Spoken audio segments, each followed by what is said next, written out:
Chapter 2. The Biggest Asshole in the Universe. Bad political systems on their own don't always make societies fail. Sometimes what's required for a real social catastrophe is for one or two ingeniously obnoxious individuals to rise to a position of great power. Get a 1 in a billion asshole in the wrong job, and a merely unfair system of government suddenly turns into 70s Guatemala, the Serbian despotate, the modern United States. Former Federal Reserve Chief Alan Greenspan is that 1 in a billion asshole who made America the dissembling mess that it is today. If his achievements were reversed, if this gnomish, bug-eyed party crasher had managed to convert his weird social hang-ups into positive accomplishments, then today we'd be calling his career one of the greatest political fairy tales ever witnessed. An unlikeliest of ugly ducklings who through sheer pluck, cunning, and determination made it to the top and changed the world forever. But that isn't what happened. Greenspan's rise is instead a tale of a gerbilish mirror-gazer who flattered and bullshitted his way up the Matterhorn of American power and then, once he got to the top, feverishly jacked himself off to the attentions of Wall Street for 20 consecutive years, in the process laying the intellectual foundation for a generation of orgiastic greed and overconsumption and turning the Federal Reserve into a permanent bailout mechanism for the super-rich. Greenspan was also the perfect front man for the hijacking of the democratic process that took place in the 80s, 90s, and the early part of the 2000s. During that time, political power gradually shifted from the elected government to private and semi-private institutions run by unelected officials whose sympathies were with their own class rather than any popular constituency. We suffered a series of economic shocks over the course of those years, and the official response from the institutions subtly pushed the country's remaining private wealth to one side, while continually shifting the risk and the loss to the public. This profoundly focused effort led to an intense concentration of private wealth on the one hand, and the steady disenfranchisement of the average voter and the taxpayer on the other, who advanced inexorably, head first, into the resultant debt. But the true genius of this blunt power play was that it was cloaked in a process that everyone who mattered agreed to call the apolitical, technocratic stewardship of the economy. Greenspan was the deadpan figurehead who, as head of the apolitical Federal Reserve, brilliantly played the part of that impartial technocrat. His impartiality was believable to the public precisely because of his long demonstrated unscrupulousness and political spinelessness. He sucked up with equal ferocity to presidents of both parties and courted pundit admirers from both sides of the editorial page, who all blessed his wrinkly pronouncements as purely nonpartisan economic wisdom. Greenspan's rise to the top is one of the great scams of our time. His career is the perfect prism through which one can see the twofold basic deception of American politics. A system that preaches sink or swim laissez-faire capitalism to most, but acts as a highly interventionist, bureaucratic welfare state for a select few. Greenspan pompously preached ruthless free market orthodoxy every chance he got, while simultaneously using all the powers of the state to protect his wealthy patrons from those same market forces. A perfectly two-faced man serving a perfectly two-faced state. If you can see through him, the rest of it is easy. Greenspan was born in 1926, just before the Depression, and boasts a background that reads a little like a generational prequel to the life of Woody Allen. A middle-class Jewish New Yorker from the outer rings of the city, a gaggle-eyed clarinet player who worshipped the big bands, used radio as an escape, obsessed over baseball heroes, and attended NYU, the latter with more success than Woody, eventually entering society in a state of semi-panicked indecision over what career to pursue. In his writings, Greenspan unapologetically recalls being overwhelmed as a young man by the impression left by his first glimpses of the upper classes and the physical trappings of their wealth. In his junior year of college, he had a summer internship at an investment bank called Brown Brothers Harriman. Prescott Bush, father of George H.W. Bush and grandfather of George W. Bush, served there as a partner before and after his tenure in the U.S. Senate. The firm was literally on Wall Street near the stock exchange, and the morning I went to see Mr. Banks was the first time I'd ever set foot in such a place. Walking into these offices, with their gilded ceilings and roll-top desks and thick carpets, was like entering a sanctum of venerable wealth. It was an awesome feeling for a kid from Washington Heights. Greenspan left NYU to pursue a doctorate in economics at Columbia University, where one of his professors was economist Arthur Burns, a fixture in Republican administrations after World War II, who, in 1970, became chief of the Federal Reserve. Burns would be Greenspan's entree into several professional arenas, most notably among the Beltway elite. Remarkably, Greenspan's other great career rabbi was the objectivist novelist Ayn Rand, an anti-government zealot who was nearly the exact ideological opposite of a career bureaucrat like Burns. Greenspan met Rand in the early 50s after leaving Columbia, attending meetings at Rand's apartment with a circle of like-minded intellectual jerk-offs who call themselves by the ridiculous name The Collective, and who provided Greenspan the desired forum for social assent. These meetings of The Collective would have an enormous impact on American culture by birthing a crackpot anti-theology dedicated to legitimizing relentless self-interest, a grotesquerie called objectivism that hit the Upper East Side cocktail party circuit hard in the 50s and 60s. It is important to spend some time on the seriously demented early history of objectivism, because this lunatic religion, that should have choked to death in its sleep decades ago, would go on, thanks in large part to Greenspan, to provide virtually the entire intellectual context for the financial disasters of the early 21st century. Rand, the Soviet refugee who became the arch-priestess of the movement, was first of all a perfect ancillary character in the black comedy that is Greenspan's life.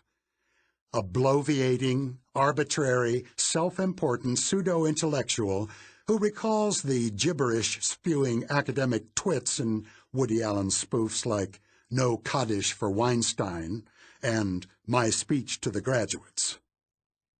In fact, some of Rand's quirks seem to have been pulled more or less directly from Allen's movies. Her dictatorial stance on facial hair. She regarded anyone with a beard or mustache as inherently immoral, recalled one Rand friend. Could have fit quite easily in the mouth of the Latin despot Vargas in Bananas, who demanded that his subjects change their underwear once an hour. A typical meeting of Rand's Collective would involve its members challenging one another to prove they exist. "How do you explain the fact that you're here?" one Collective member recalls asking Greenspan. "Do you require anything besides the proof of your own senses?" Greenspan played along with this horseshit, and in that instance reportedly offered a typically hedging answer. "I think that I exist. "But I don't know for sure," he reportedly said. "Actually, I can't say for sure that anything exists."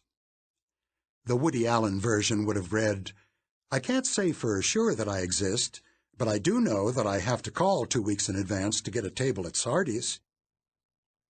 One of the defining characteristics of Rand's clique was its absolutist idea about good and evil, expressed in a wildly off-putting, uncompromisingly bombastic rhetoric that almost certainly bled downward to the group ranks from its Russian émigré leader, who might have been one of the most humor-deprived people ever to walk the earth. Rand's book, Atlas Shrugged, for instance, remains a towering monument to humanity's capacity for unrestrained self-pity. It's a bizarre and incredibly long-winded piece of aristocratic paranoia in which a group of Randian supermen decide to break off from the rest of society and form a pure free-market utopia, and naturally the parasitic lower classes immediately drown in their own laziness and ineptitude. The book fairly gushes with the resentment of these poor atlases. They are shouldering the burdens of the whole world. Feel toward those who try to use moral guilt to make them share their wealth. In the climactic scene, the Randian hero, John Galt, sounds off in defense of self-interest and attacks the notion of self-sacrifice as a worthy human ideal in a speech that lasts 75 pages. It goes without saying that only a person possessing a mathematically inexpressible level of humorless self-importance would subject anyone to a 75-page speech about anything. Hell, even Jesus Christ barely cracked 2 pages with the Sermon on the Mount. Rand/Galt manages it, however, and this speech lays the foundation of objectivism, a term that was probably chosen because greedism isn't catchy enough. Rand's rhetorical strategy was to create the impression of depth through overwhelming verbal quantity, battering the reader with a relentless barrage of meaningless literary curlicues. Take this bit from Galt's famous speech in Atlas Shrugged.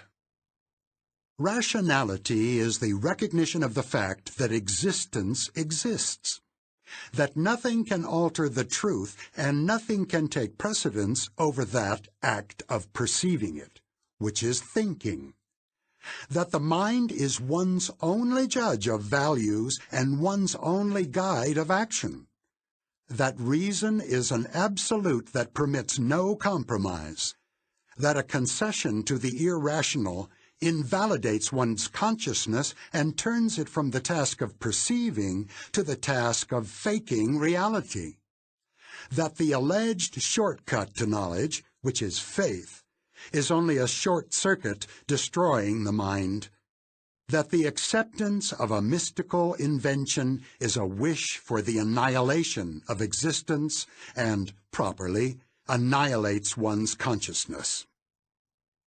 A real page-turner. Anyway, Alan Greenspan would later regularly employ a strikingly similar strategy of voluminous obliqueness in his public appearances and testimony before Congress. And rhetorical strategy aside, he would forevermore cling on some level to the basic substance of objectivism, expressed here in one of the few relatively clear passages in Atlas Shrugged. A living entity that regarded its means of survival as evil would not survive. A plant that struggled to mangle its roots, a bird that fought to break its wings would not remain for long in the existence they affronted. But the history of man has been a struggle to deny and to destroy his mind. Since life requires a specific course of action, any other course will destroy it. A being who does not hold his own life as the motive and goal of his actions is acting on the motive and standard of death. Such a being is a metaphysical monstrosity, struggling to oppose, negate, and contradict the fact of his own existence, running blindly amok on a trail of destruction capable of nothing but pain. This is pure social Darwinism. Self-interest is moral. Interference, particularly governmental interference, with self-interest is evil, a fancy version of the Gordon Gekko pablum that greed is good. When you dig deeper into Rand's philosophy, you keep coming up with more of the same. Rand's belief system is typically broken down into 4 parts: metaphysics, objective reality; epistemology, reason; ethics, self-interest; and politics, capitalism. The first 2 parts are basically pure bullshit and fluff. According to objectivists, the belief in objective reality means that facts are facts, and wishing won't make facts change. What it actually means is, when I'm right, and my facts are facts, and your facts are not facts. This belief in objective reality is what gives objectivists their characteristic dickish attitude. Since they don't really believe that facts look different from different points of view, they don't feel the need to question themselves or look at things through the eyes of others. Since being in tune with how things look to other people is a big part of that magical, unspoken connection many people share, called a sense of humor, the metaphysics of objectivism go a long way toward explaining why there has never in history been a funny objectivist.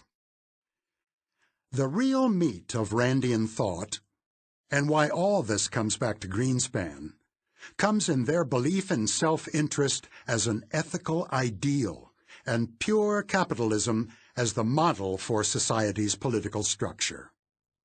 Regarding the latter, Randians believe government has absolutely no role in economic affairs. In particular, government should never use force except against such people as criminals and foreign invaders. This means no taxes and no regulation. To sum it all up, the Rand belief system looks like this. 1. Facts are facts. Things can be absolutely right or absolutely wrong as determined by reason. 2. According to my reasoning, I am absolutely right. 3. Charity is immoral. 4. Pay for your own fucking schools. Rand, like all great con artists, was exceedingly clever in the way she treated the question of how her ideas would be employed. She used a strategic vagueness that allowed her to paper over certain uncomfortable contradictions. For instance, she denounced tax collection as a use of force, but also quietly admitted the need for armies and law enforcement, which, of course, had to be paid for somehow. She denounced the very idea of government interference in economic affairs, but also here and there conceded that fraud and breach of contract were crimes of force that required government intervention. She admitted all of this. But her trick was one of emphasis. Even as she might quietly admit to the need for some economic regulation, for the most part, when she talked about crime and force, she either meant A, armed robbers or pickpockets, or B, governments demanding taxes to pay for social services. Be it a highwayman who confronts a traveler with the ultimatum, your money or your life, or a politician who confronts a country with the ultimatum, your children's education or your life, the meaning of that ultimatum is your mind or your life. A conspicuous feature of Rand's politics is that they make absolutely perfect sense to someone whose needs are limited to keeping burglars and foreign communists from trespassing on their Newport manses, but none at all to people who might want different returns for their tax dollar. Obviously, it's true that a Randian self-made millionaire can spend money on private guards to protect his mansion from B&E artists. But exactly where do the rest of us look in the Yellow Pages to hire private protection against insider trading, against price fixing in the corn and gasoline markets? Is each individual family supposed to hire Pinkertons to keep the local factory from dumping dioxin in the county reservoir? Rand's answer to all of these questions was to ignore them. There were no two-headed thalidomide flipper babies in Rand's novels, no Madoff scandals, no oil bubbles. There were, however, a lot of lazy-ass poor people demanding welfare checks and school taxes.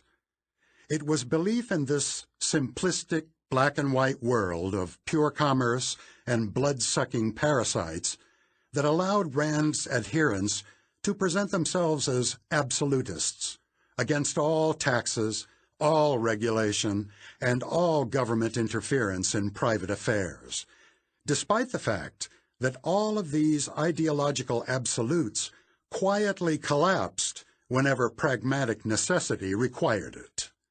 In other words, it was incoherent and entirely subjective.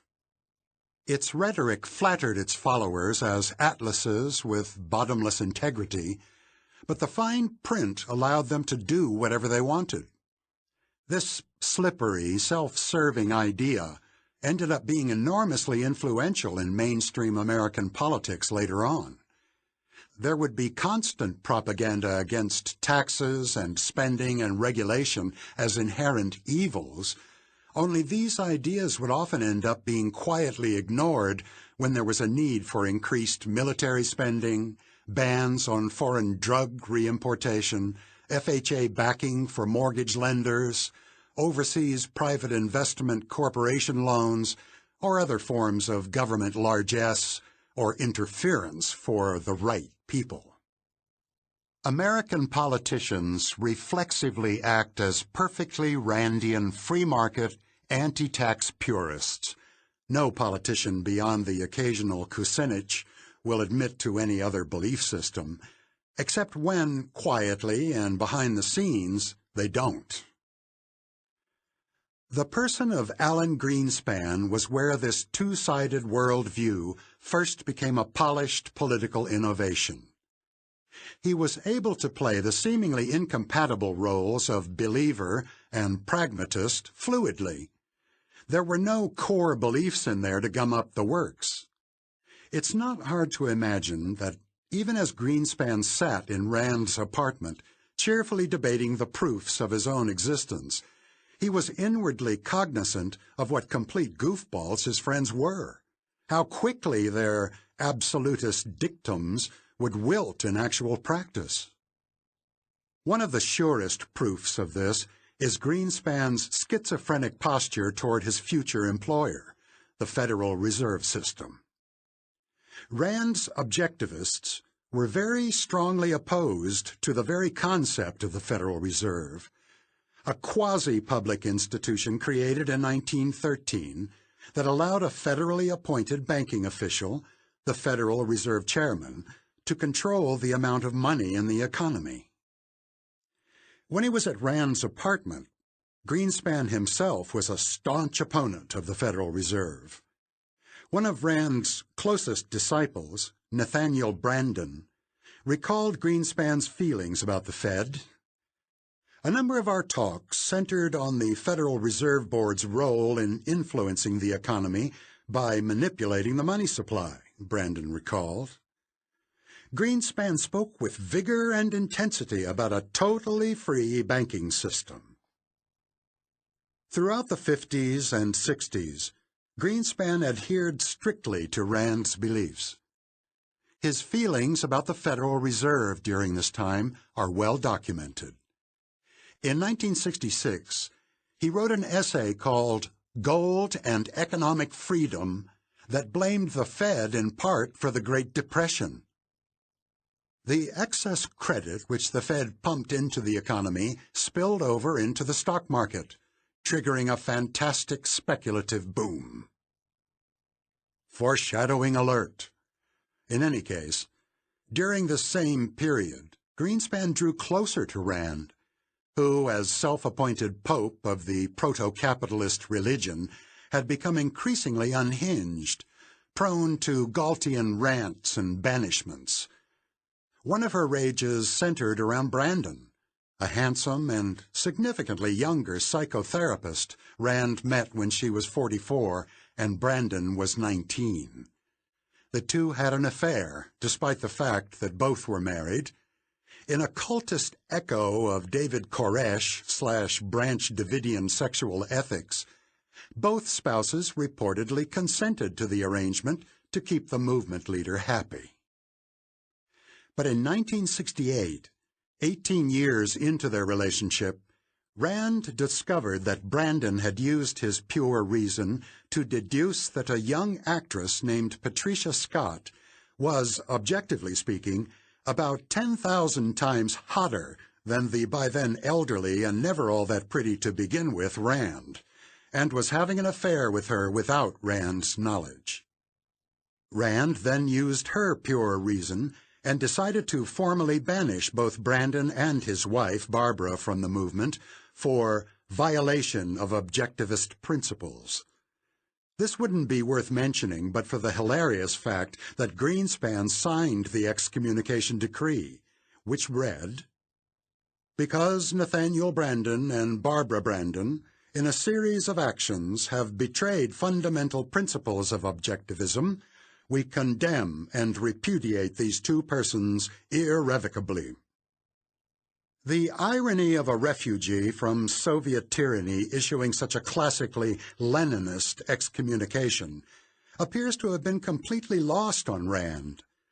But now here comes the really funny part. Almost exactly simultaneous to his decision to sign this preposterous decree, Greenspan did something that was anathema to any good Randian's beliefs. He went to work for a politician. In 1968, he joined the campaign of Richard Nixon, going to work as an advisor on domestic policy questions. He then worked for Nixon's Bureau of the Budget during the transition after Nixon's victory over Humphrey. This was a precursor to an appointment to serve on Gerald Ford's Council of Economic Advisers in 1974. He later ingratiated himself into the campaign of Ronald Reagan in 1980, served on a committee to reform Social Security, and ultimately went on to become Federal Reserve Chief in 1987. There is a whole story about Greenspan's career as a private economist that took place in the intervening years, but for now, the salient fact about Greenspan is that this is a person who grew up in an intellectual atmosphere where collaboration with the government in any way was considered a traitorous offense, but who nonetheless spent most of his adult life involved in government in one way or another. He told the New York Times Magazine in 1976 that he rationalized his decision to join the government thusly: "I could have a real effect." Toward the end of her life, even Rand began to wonder about Greenspan's commitment to the faith, leading to one of the few genuinely salient observations she ever made in her whole silly life. "I think that Allen basically is a social climber," she said. This ability to work both sides of the aisle at the same time would ultimately amaze even Barbara Walters, whom Greenspan somehow managed to make his girlfriend in the 70s. How Allen Greenspan, a man who believed in the philosophy of little government interference and few rules of regulation, could end up becoming chairman of the greatest regulatory agency in the country is beyond me, Walters said in 2008. How did it happen? Among other things, Allen Greenspan was one of the first Americans to really understand the nature of celebrity in the mass media age. 30 years before Paris Hilton, Greenspan managed to become famous for being famous, and levered that skill into one of the most powerful jobs on earth.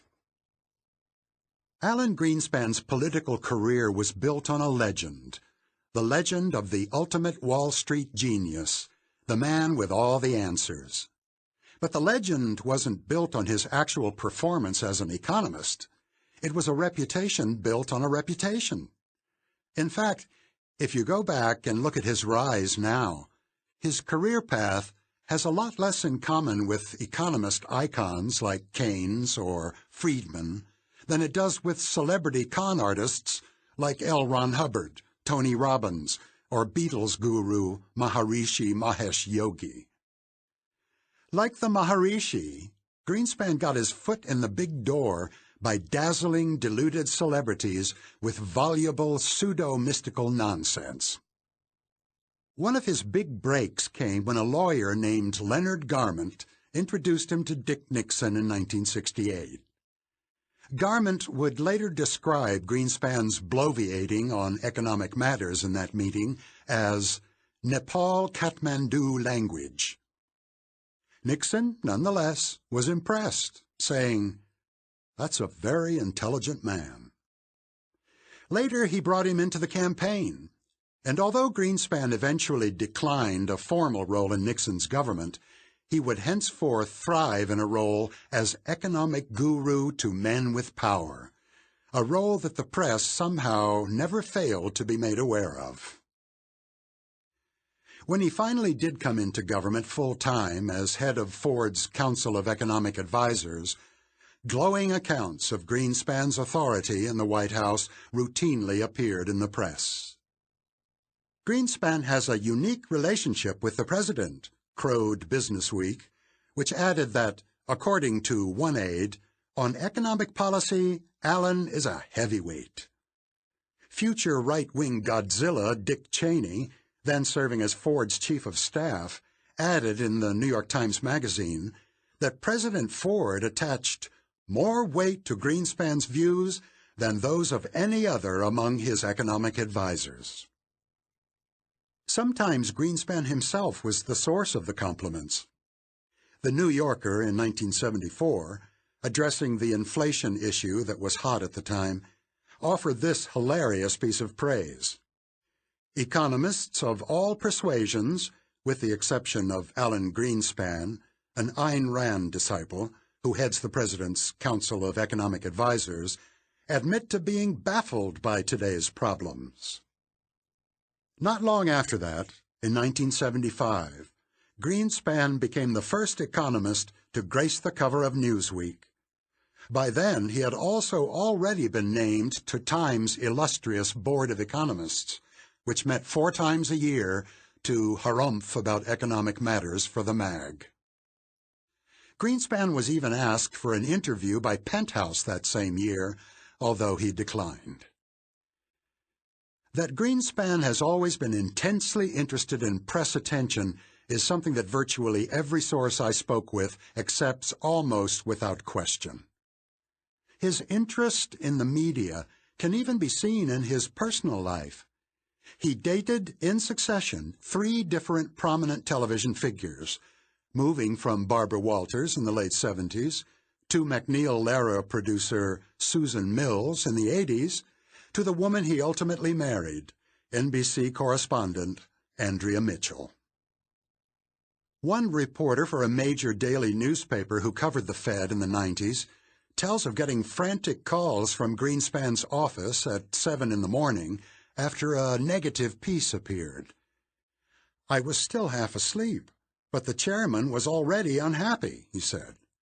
Around the same time, Paul Weller, a University of Iowa professor, who wrote a blisteringly critical paper on Greenspan, was hounded for a copy by Fed press aides before it was even published. Allen himself wanted to see it, the author chuckles now. Greenspan was exceptionally skilled at pushing his image of economic genius, particularly since his performance as an economic prognosticator was awful at best.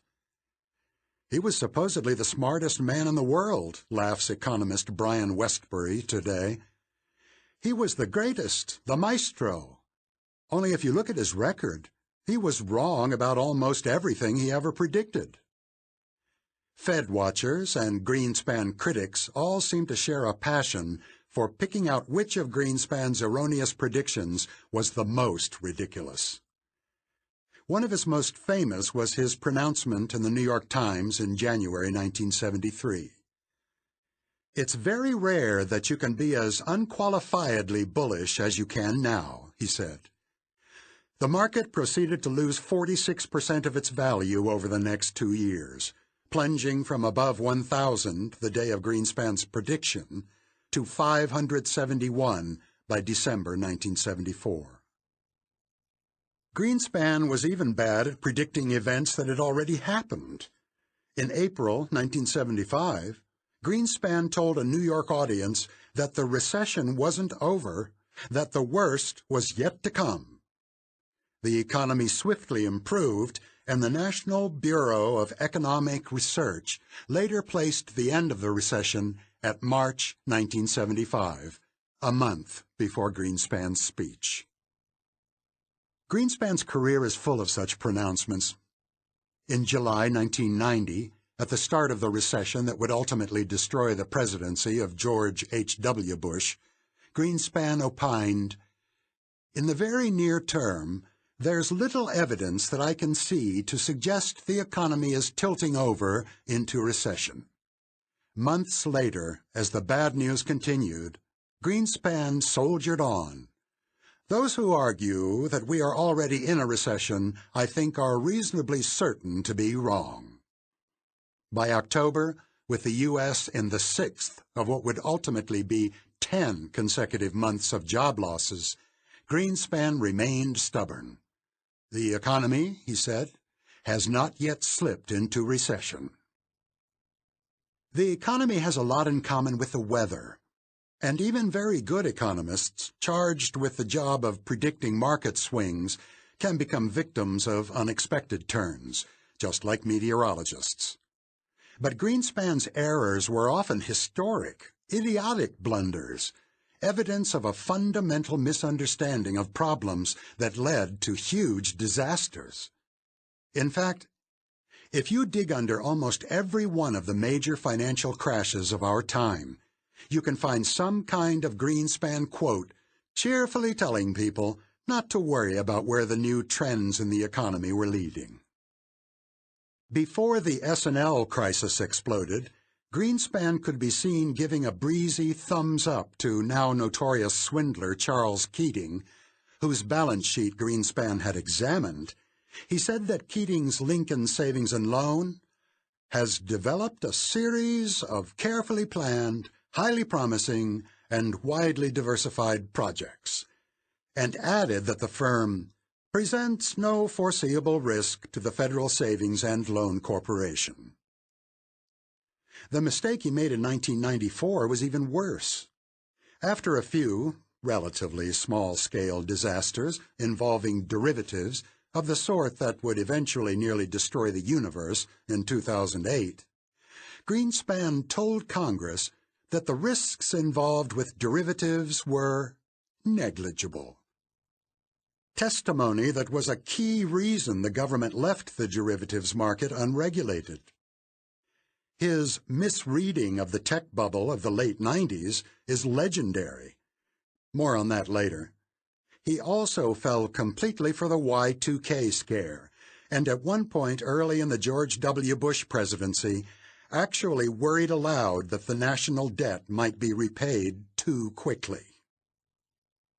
But it wasn't Greenspan's economic skill that got him to the top banker job. Instead, it was his skill as a politician.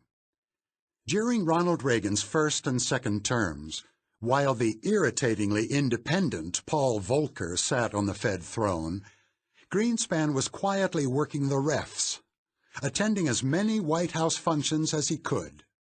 Former Reagan aides told Greenspan's biographer, Jerome Tuccilli, that Allen made a point of regularly massaging the people who mattered.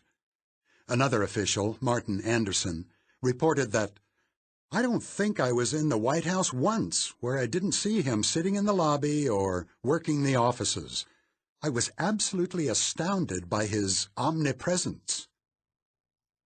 Greenspan had proved his worth to Reagan by using a commission he headed to perform one of the all-time budgetary magic tricks, an invisible tax hike that helped the supposedly anti-tax Reagan administration fund 8 years of massive deficit spending.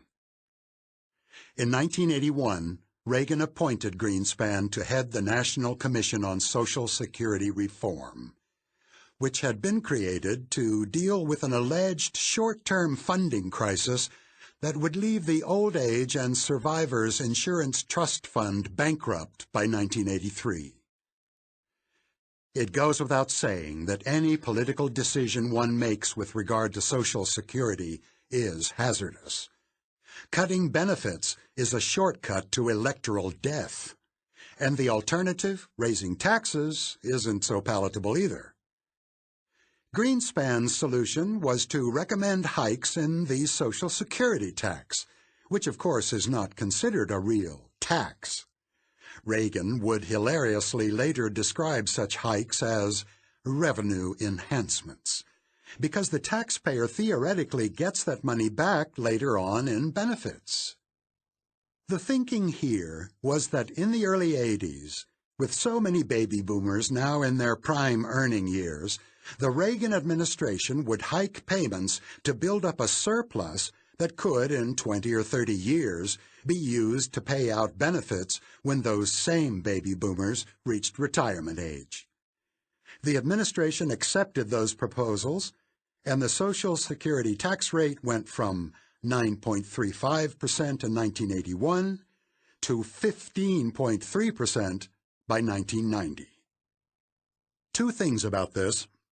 One, Social Security taxes are very regressive, among other things because they only apply to wage income. If you're a hedge fund manager or a Wall Street investor and you make all your money in carried interest or capital gains, you don't pay.